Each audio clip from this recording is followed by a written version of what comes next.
Purihin ang Panginoon. Ako po si Carlos L. Hernandez Jr. Welcome po sa Ang Katotohanan. Welcome po sa Ang Katotohanan. Sa pagkakataong ito, ang tatalakayin naman po natin ay ang ikatlong haligi ng demoarkya. Napag-usapan natin na ang demoarkya ay nanggaling sa salitang demos na nangangahulugang rule of the people at arkos na nangangahulugang leaders. Kaya ang demoarkya ay leaders by the rule of the people. Natalakay na natin ang unang haligi nito, ang legislation by the people. Ang ikalawang haligi nito, ang participatory budget authorization.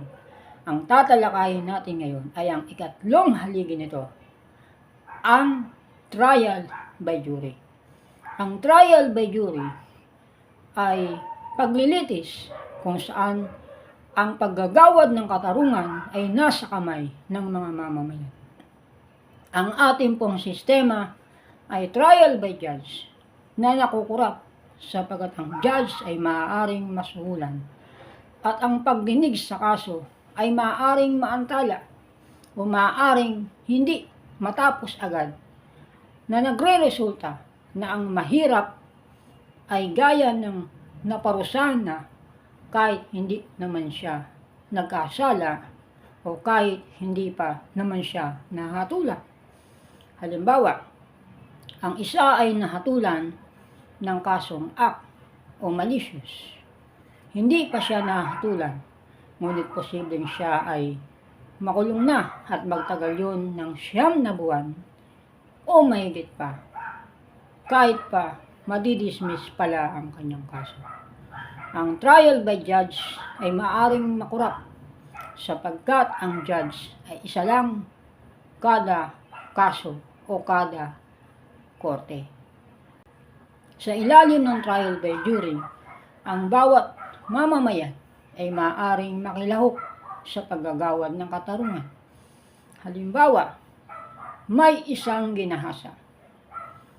Ang mamamayan ay maaaring maging huwes.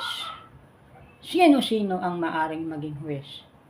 Kung ang kaso ay rape, dapat ang magiging huwes ay 18 taong gulang pataas. Kahit ano ang kaso, dapat 18 taong gulang pataas. Botante sa isang lugar. Hindi niya kilala ang akusado ni ang nag-akusa at hindi sila dumanas na akusahan ni mag-akusa ng kaso na harapin sa hukuman. Kaya nga, sa pamamagitan nito, may iwasan ang korupsyon dahil iyon ay 12 huwes. Ang 12 huwes na iyon ay maaaring mag-survey, mag-imbestiga. Sila ang hahatol kung ang akusado ay guilty o hindi guilty.